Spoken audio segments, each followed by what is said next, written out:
Hello, my name is Laurie Smith. Welcome to my website, Born in Hell. And this is just another video in the series Born in Hell and looking at the years 15 and 16. And I appreciate everybody who's watching and, you know, interested in child protection, child abuse prevention, um, in just in saving children's lives from abuse. Thanks for your interest in my work. And I've had over the years since I began this journey here, and in 2009, really. I started this whole thing in 2007 at the age of 42, and I'm now 50 years old. And I've been on my healing journey for about 8 years, so it's been a journey. And my main goal is child abuse prevention, and I do really want to be an encouragement for survivors out there to really hold on and get the help you need. You certainly do not deserve to be abused. No child does. No one does. No human being. And so I fight really for child rights. I'm just a voice out here, speaking publicly to continue to make noise about this so that it doesn't get shoved under the carpet. So this is why I'm doing this. And I wrote books. This is not to promote my books so people will buy my books. All the book sales that I make go to stop and prevent child abuse. I don't want the money for those books.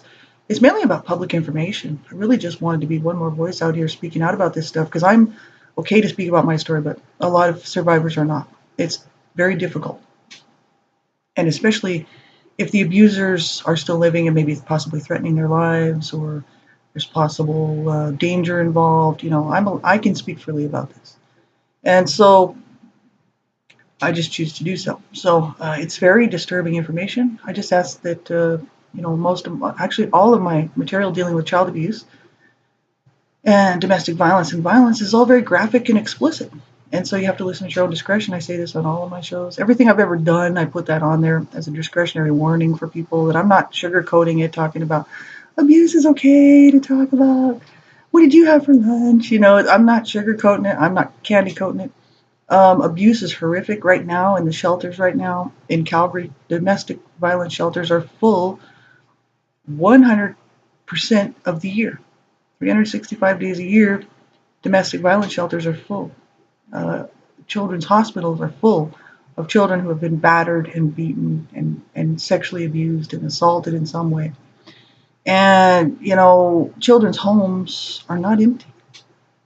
And the foster care system is still going. And people are still abusing children, right? So I don't sugarcoat this. I don't candy coat it. Abuse is not okay. It was never okay what happened to me. I'm not going to sit here as a survivor and say, I'm doing great. You can walk this walk. Forgive and forget. It's okay. No, I want the world to know what happened to me and my family, not just to me, but to my siblings as well, and to my mom and to my dad, what the abuse did to our family. And I have a lot of psychotherapists and social workers listen to my work. And I have a lot of therapist type people, and as well as people who are interested in child abuse prevention. So, you have to listen at your own discretion. I'm talking about very sensitive material. It can be very disturbing for most people. If you're a survivor, make sure you're far enough along in your healing journey to listen to this. If not, or to watch it, just turn it off if you're not. It would not be hurting my feelings at all. And you need to be very safe in what you're doing and make sure that things are not going to trigger you, right? If you're a minor, make sure you have some sort of adult consent, whether it's parent, guardian, somebody, who's an adult who can help you make the decision, on whether or not you should be listening or watching my stuff. I have, I'm going to be uploading 1,100 audios on here from Blog Talk Radio, and a lot of my stuff actually, anything to do with child abuse is going to be graphic and explicit, adult content. So you need to make sure that it's age appropriate for you. Have an adult help you make that decision.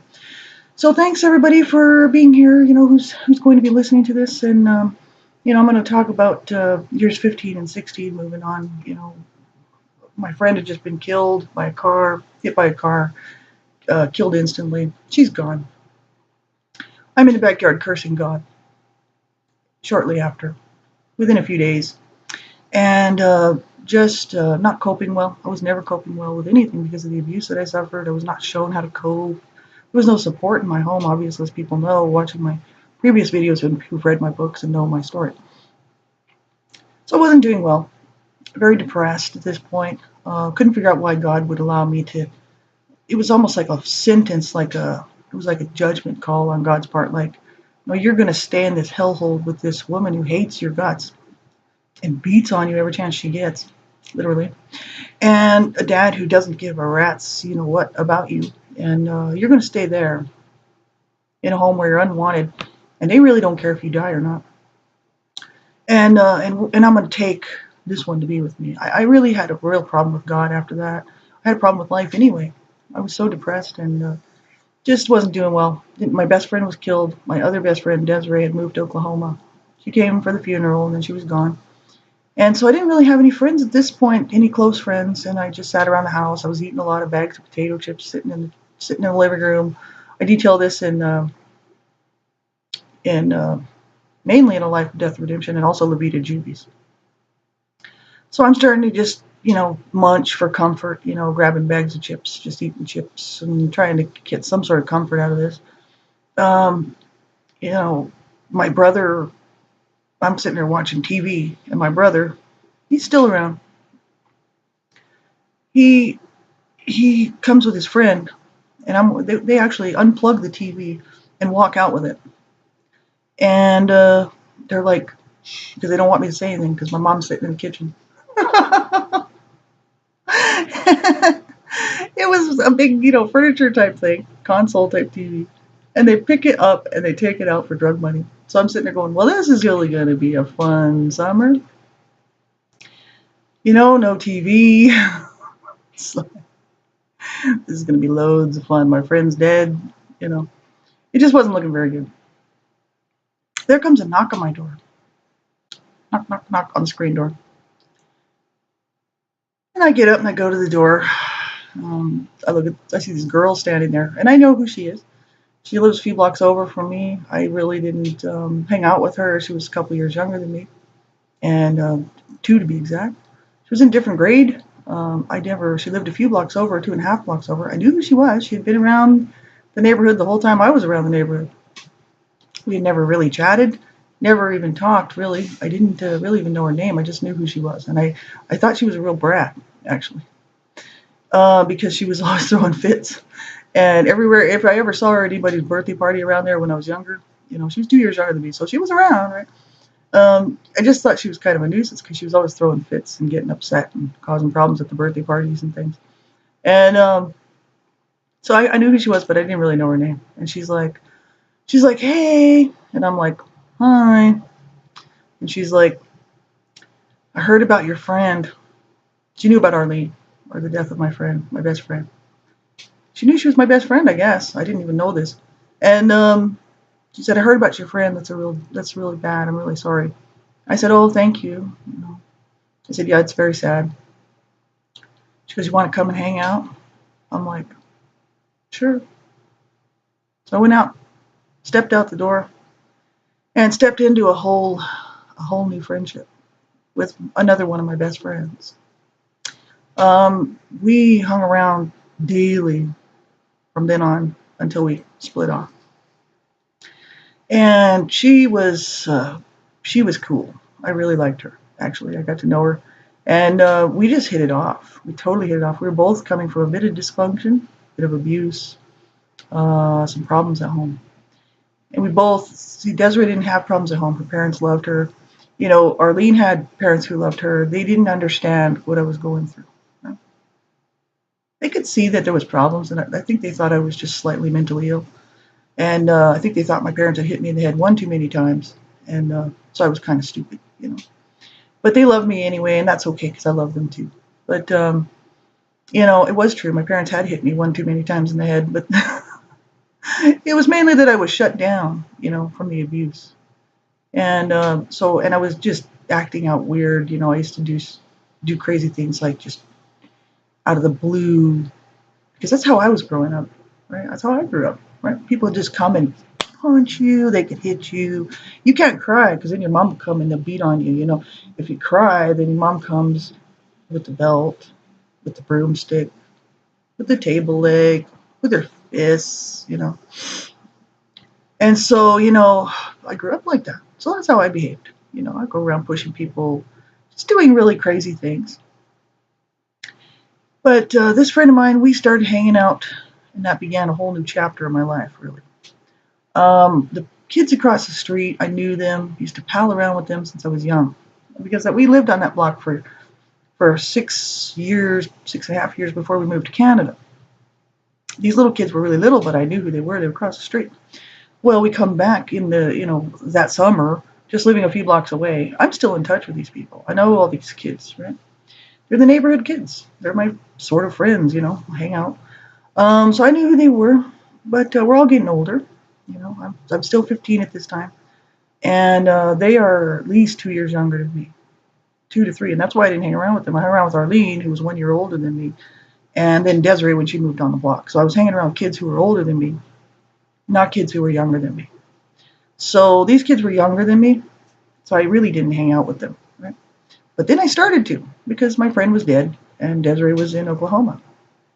And these kids were cool. I had nothing against them. I used to play with them when I was little. And it's just that they were just a bit younger than I normally would have hung around with, right? But because my friends were gone, they became my new friends, and I was really happy to have them because I was really, really sad and lonely.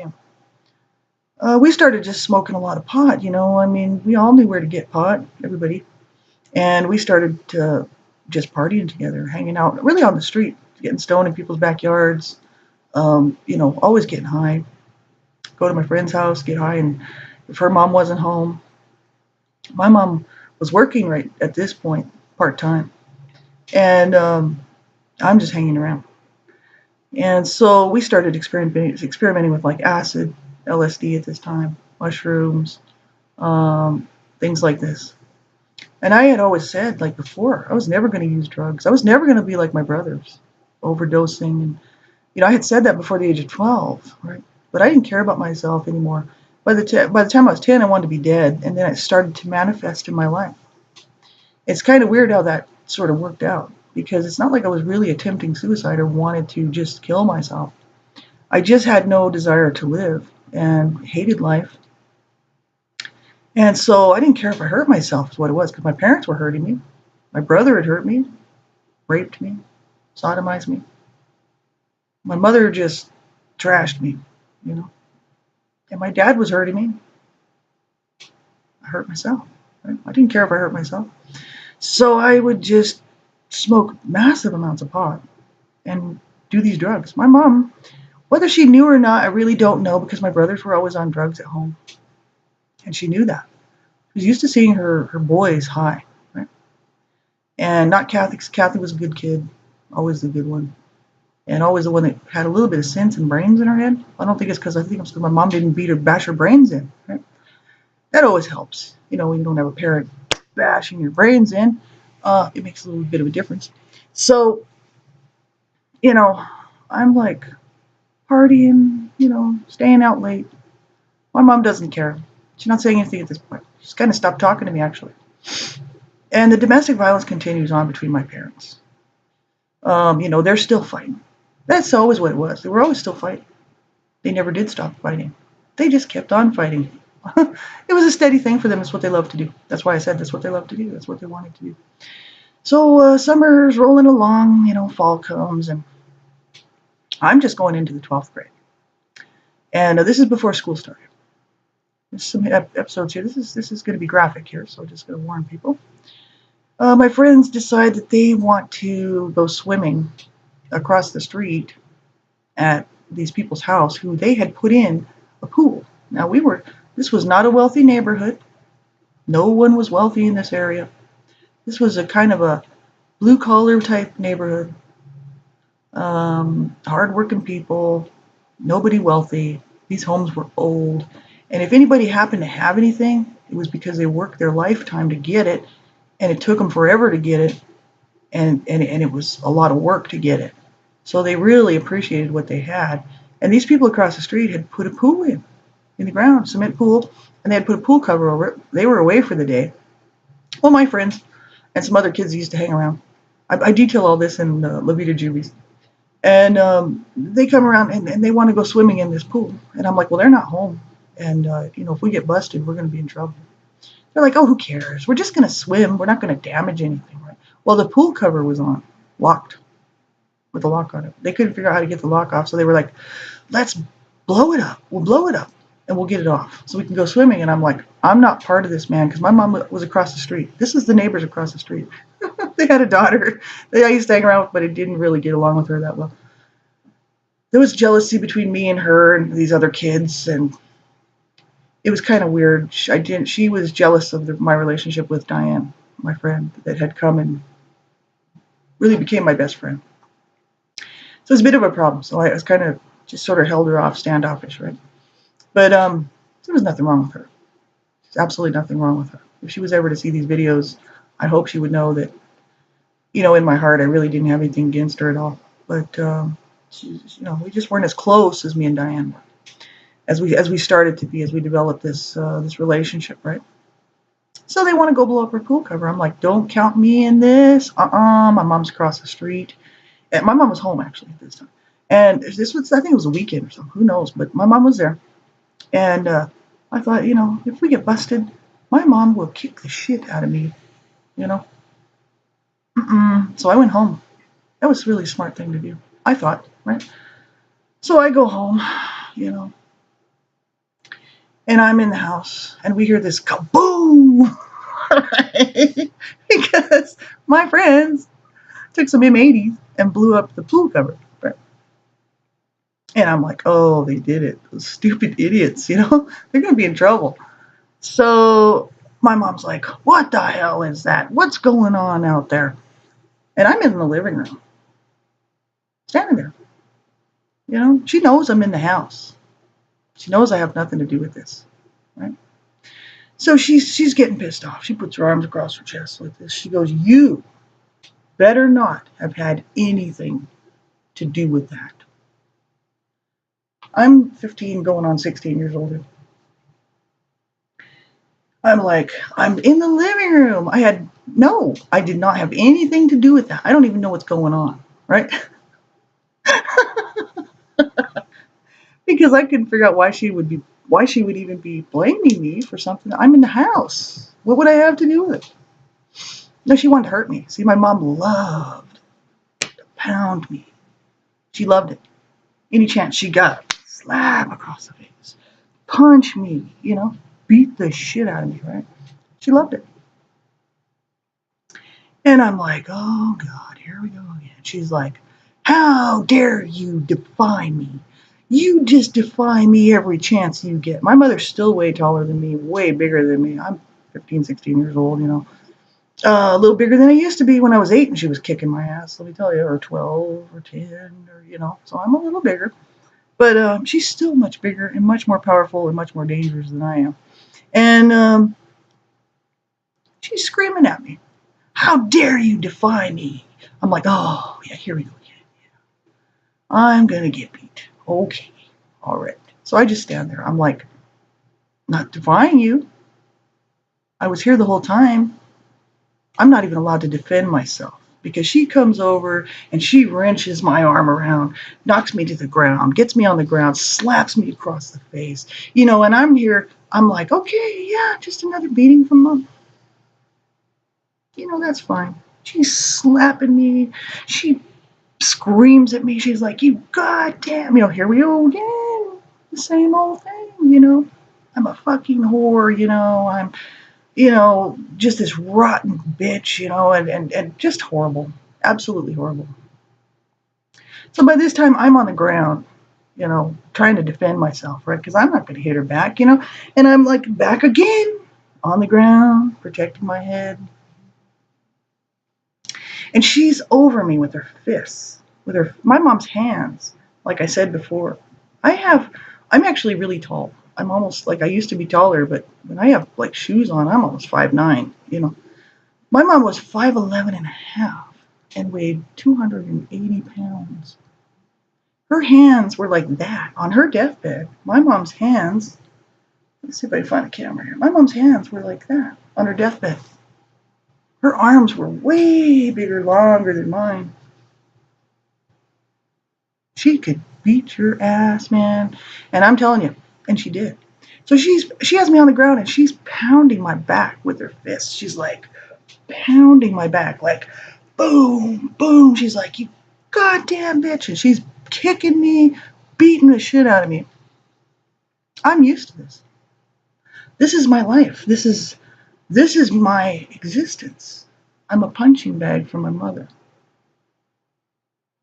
I'm supposed to just take it, deal with it, be okay with it, right?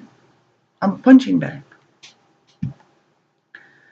Then after she finishes cursing me and kicking me and punching me and pounding the shit out of my back, she straightens her dress, stomps off in the kitchen, as usual. Finish my job. Yeah, got that little bitch, you know? So I'm like, oh, fuck. So I get up off the ground. I'm like, I wonder what the hell damage is done to my face again, because she had kneed me in the face. No blood. You know, but I got a welt and I got a marks and I'll have bruising. So I went into my bedroom and I looked in the mirror. That was my normal thing to do, to go see what kind of damage was done. Just to see how bad it was.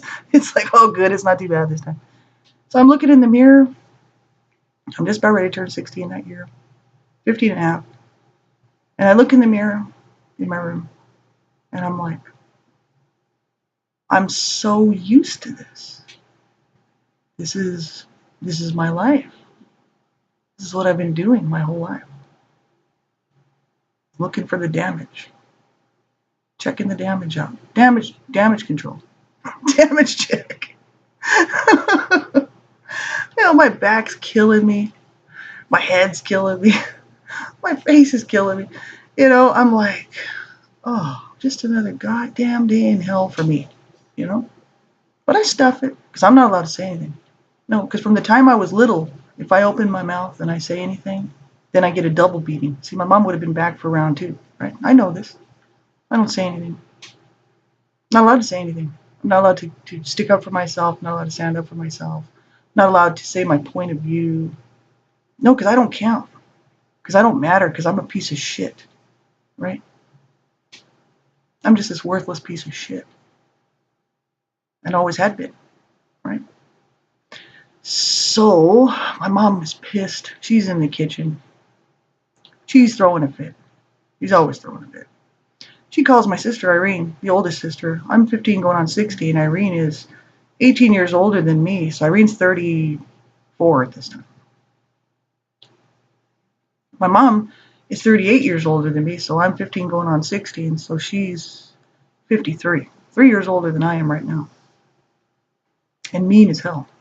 I don't even have that kind of stuff in my body, man. I can't be that mean. There's no way. And she calls my sister. And she starts complaining, you know. I don't know what I'm going to do with her. She's nothing but trouble. All she does is cause me trouble around here. That rotten little bitch. I just want to kill her, you know, and all this stuff. And I'm sitting there just going, she's like, I just want her gone. I don't want her around here. You know, just talking to my sister, telling her how bad I am. How bad I am. You know, and how much she just can't stand me. She hates my attitude. My attitude is so bad, it's just causing her to have to beat on me, right? So, you know, nothing happened from that. So I just continue on. My friends noticed the next day that I've been beaten on, right? They're like, Mom do that to you, or your dad? And I'm like, oh, it was my mom. But my dad beats me too, but my mom this time, right? And they were like, that's not right, man. And I'm like, this is what's been going on the whole fucking time. Nothing different, nothing changed, right? And so, you know, it just progressively just continues on. And I'm getting old, man. You know, I'm almost 16. I'm going to be a senior in high school, right? So before I start school, this same year, this same summer, my friends and I are, you know, we're running around having fun. and they're chasing me with this big long in our yard. We were renting this house next to the one we used to live, and in this yard we had the Spanish broom plant. I don't know if anybody knows what that is, but if you look it up on the web, it's a desert type of plant. It grows really tall, really tall, like 15, 20 feet high. And the canes on it are extremely thick, and they're like a whip, like they're like a cane, like if you could really hurt somebody with those, right? And really, and you know, I found out, and so my friends actually picked one up off the ground. It had fallen off. It was just laying over on the side of the bush. So they grabbed it, and we were just having fun, running around, chasing each other around the yard, my yard. So they were smacking me. This one guy was smacking me in the knees. This one neighbor, little boy, he was the little boy. He's kind of older now, right? I'm going on 16, 15 and a half. And he's 2 years younger than me, so he's 13 and a half, right? And we'd always been playing for years, like I said. And he starts hitting my knees with it while I'm wearing shorts. And that freaking hurt. It wouldn't matter if you had pants on. Those cane things really hurt. So he's hitting me with my knees with it, cracking me in my knees with it really hard. And I'm like, oh, son of a bitch. I'm like, you better stop, because I was like, that hurts, man. And he's like, you're going to have to catch me, huh? So he takes off with it. And so I start chasing him. Well, I get it away from him, actually. I chased him, and I got it. And then I started chasing him with it. Well, my dad, I came around the corner, sort of on the side where that bush was, in a dirt pathway that was on the side of the house. It's just the side of the house. You can see it. There's a picture of it there. And my dad sees me chasing him. My dad's coming from the backyard. He parked his car back there. He came home.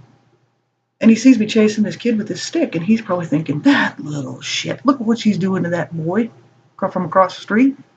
She's going to hit him with that stick. And I'm going to teach her a lesson. So he's like, what the hell are you doing? You stop that right now. And he knocks me to the ground. And he grabs this stick out of my hands, knocks me to the ground, and he beats my legs with this thing.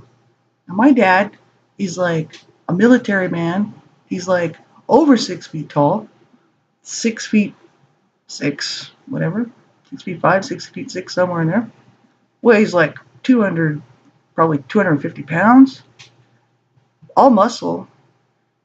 He's now 57. He's 4 years older than my mom, but he's in good shape because he does one-handed push-ups in the morning. See, he had to stay in good shape so he could rape his wife, and he could beat his boys, right? And he could slap me around, and he could throw me into walls, and he could beat me with a belt across the face with a belt buckle. Yeah, he had to stay in good shape for that. So, you know, he's doing push-ups, right? One-handed push-ups. At the age of 57, he's in good shape. So he grabs this damn cane, and he starts whipping my legs with it. And I detailed this in the book, Levita Juvies. Because that's not discipline.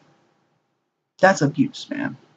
I mean, I'm up against the wall, flat on the ground, and I can't get away from him. He's got me trapped there, and my shoulder was scraping the stucco. And if you guys don't know what that's like, try it sometime. It freaking hurts. And he's whipping my legs with this cane, and he's like, whack, and I mean, cracking my legs, and right across both of them.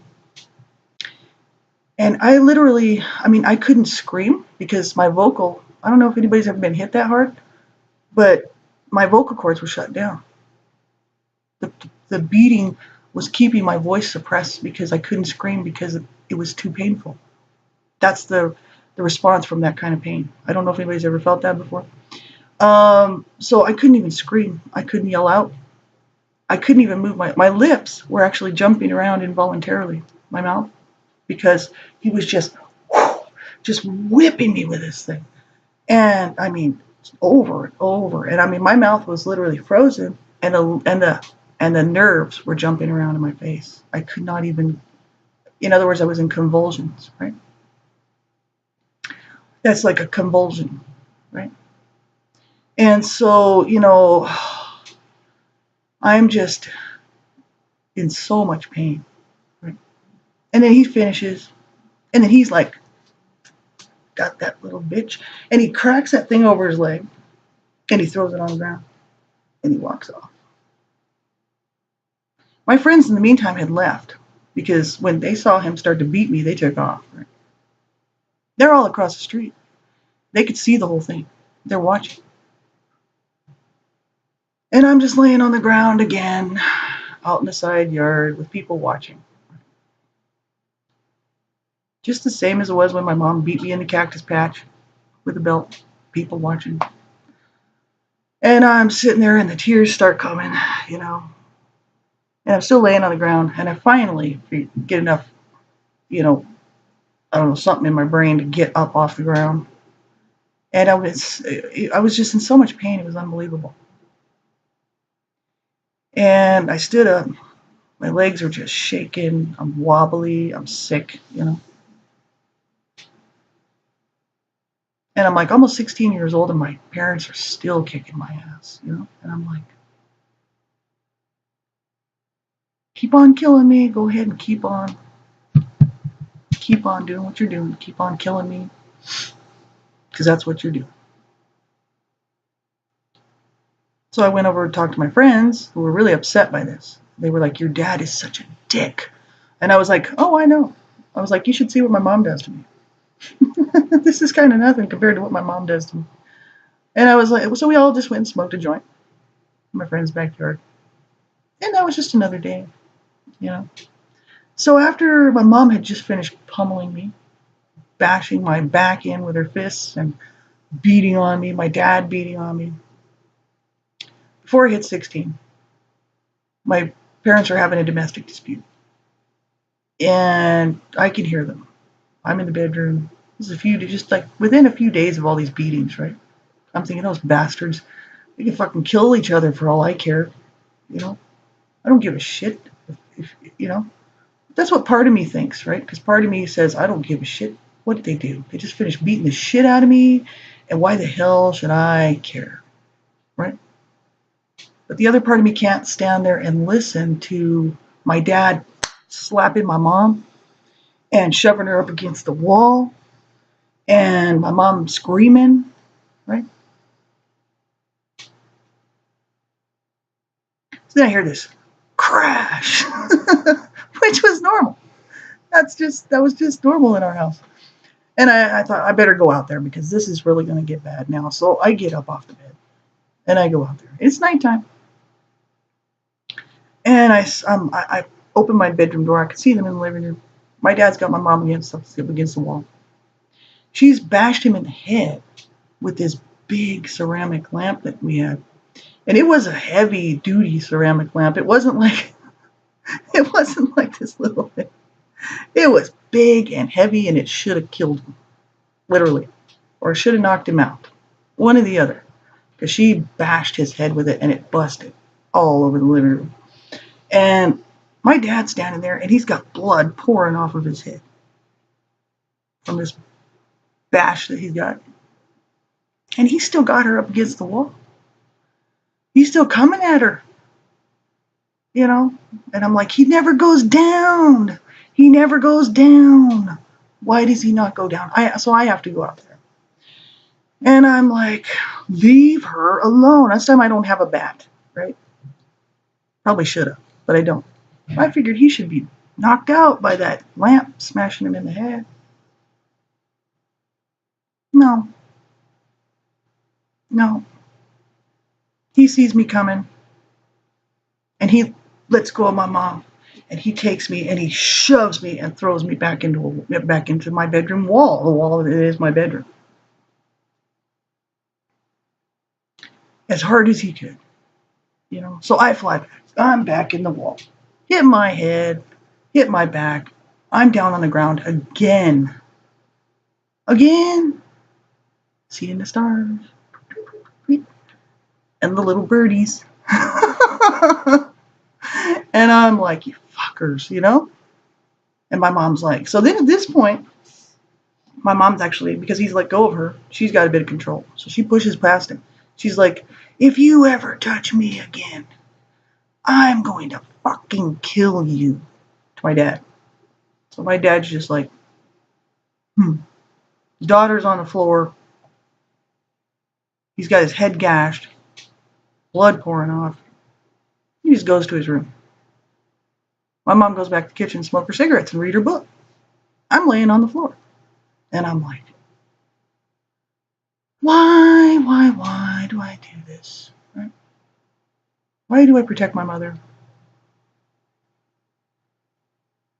Because I love her. That's why. I loved her. And it was the right thing to do. And people would say, well, your mom's beating on you, burning you, allowing your brother to rape you. She's kicking your ass every chance she gets. And she's hurting you. And you still want to protect her. Yeah, because it's the right thing to do. See, me and my sister talked about this many, many times. My sister Kathy is closest in age to me. We've had several chats about it. I don't talk to them anymore. Like I said, I've cut my family off. But, we talked about it, and my sister, we'd talk about my dad. My dad, I'd be like, well, that bastard was just raping her all the time, trying to rape her. If he didn't rape her, he was trying to, right? And I'm like, what a sick bastard. He's not this nice old man. He's a bastard. And my sister would be like, well, mom kind of asked for it. And I'd be like, no, you don't understand, man. Nobody asked for that. Nobody asked for that. Right? So what's right is right, and what's wrong is wrong. So I felt that I needed to be there to protect my mother, even though she was my abuser. This is the psychological damage done. And it just gets more twisted and more complicated as I get older. And I'll explain why. So we'll move on from here. We'll pick up, I guess, I didn't have time to cover 16, so we'll go 16, 17 next time. And I just say for everybody out there, make a difference in a child's life, save children from abuse, do what you can to protect your own children. You're the only one that can. And, get the information, learn the facts, learn how to prevent it, learn how to report it. It's really important. You never know when a child's going to come to you and tell you they're being abused. If you're a child out there being abused, you call 911 and tell about 5, 10 people. I don't know however many people you can tell, but tell everybody. And call 911 and report it, and do not allow yourself to be abused. And, if you're a survivor out there, you stick it out with me and walk this walk. So until next time, God bless you all. We'll talk to you soon.